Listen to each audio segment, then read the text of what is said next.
ಓದಿದ್ದಾರೆ tourism minister Sara Mahesh ಅವರು. ಆಗೊಂದು ಯೋಜನೆಯನ್ನು prepare ಮಾಡಿ ಕೊಟ್ಟಿದ್ದೆ.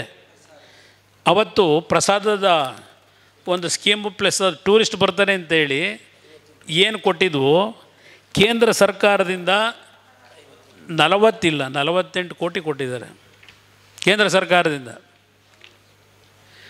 Over 45 crore sanctioned for the development of pilgrimage amenities at Chamundeshwari Devi temple. 45 ಕೋಟಿ.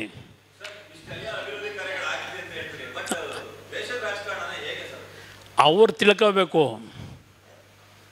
ಅವ್ರು ತಿಳ್ಕೊಳ್ಳೋದಿರ ನಾನೇನು ಮಾಡೋದು. ಇವತ್ತು ಹೇಳ್ತಾ ಇದ್ದೇನೆ, ಮಂತ್ರಿ ಆದಮೇಲೆ ರಾಜಕಾರಣ ಬೇರೆ, ನಿಮಗೇನಾಗಬೇಕು, ಯಾವ್ಯಾವ ಇಲಾಖೆ ಬನ್ನಿ, ನಾನು ನಿಮ್ಮ ಜೊತೇಲಿ ಧ್ವನಿ ಎತ್ತಿ ಆಯಾ ಇಲಾಖೆಗಳಲ್ಲಿ ಕೆಲಸ ಮಾಡಿಸ್ಲಿಕ್ಕೆ ಪ್ರಯತ್ನ ಪಡ್ತೀನಿ ಅಂತ ಹೇಳಿದ್ದೇನೆ.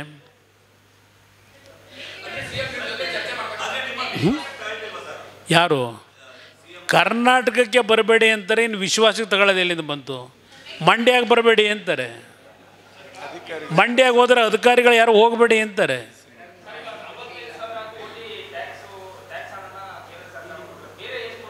ಯಾವುದು?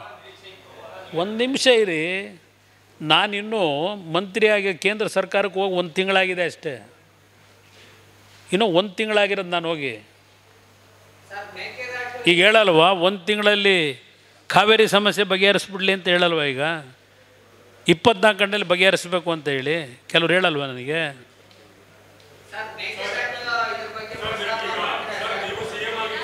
ಹಾಂ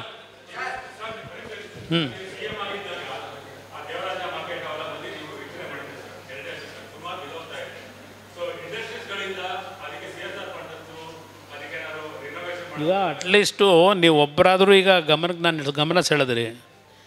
ಯಾರಾದರೂ ಬಂದು ನನ್ನ ಗಮನ ಸೆಳೆದವ್ರ ಇಲ್ಲಿವರೆಗೆ?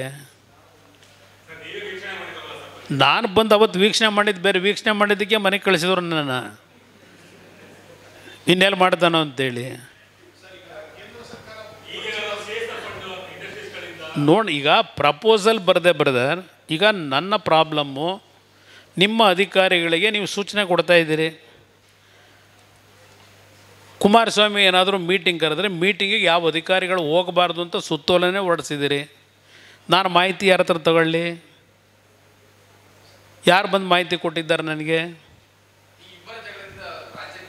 ಅದರಲ್ಲಿ ನಮ್ಮ ಜಗಳ, ನಂದೇನು ಜಗಳ ಇಲ್ಲ. ನಾನು ಓಪನ್ ಇದ್ದೇನೆ, ನನ್ನ ರಾಜ್ಯಕ್ಕೆ ಅಭಿವೃದ್ಧಿ ಆಗಬೇಕು. ಈಗ ಉದಾಹರಣೆಗೆ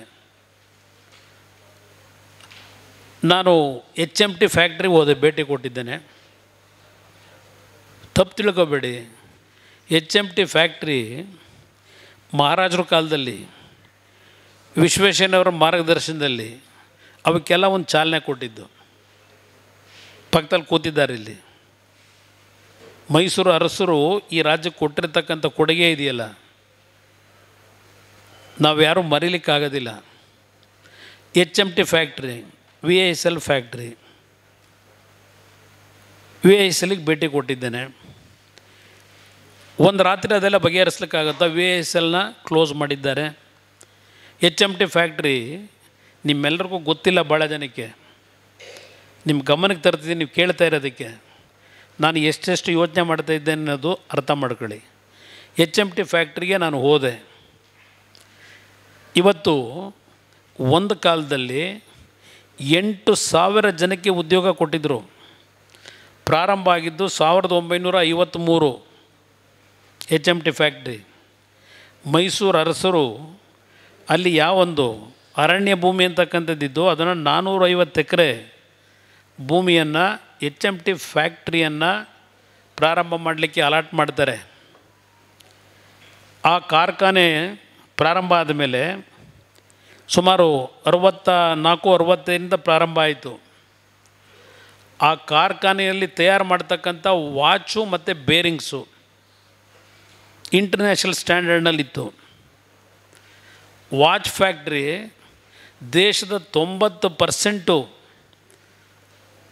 ಆ ಒಂದು ವಾಚಿನ ಒಂದು ವಹಿವಾಟು ಏನಿತ್ತು ಮಾರ್ಕೆಟ್ ಕ್ಯಾಪ್ಚರ್ ಮಾಡಿದರು HMTನಲ್ಲಿ. 90% ಅಲ್ಲಿಂದ ಕಾರ್ಖಾನೆಯಿಂದ ಮ್ಯಾನುಫ್ಯಾಕ್ಚರ್ ಆಗ್ತಕ್ಕಂಥ ವಾಚ್ಗಳು ಸೇಲ್ ಮಾಡೋರು 90% ಈ ದೇಶದ ಮಾರ್ಕೆಟೇನೆ ಆ ಮಟ್ಟಕ್ಕೆ ಇಟ್ಟಿದ್ದರು.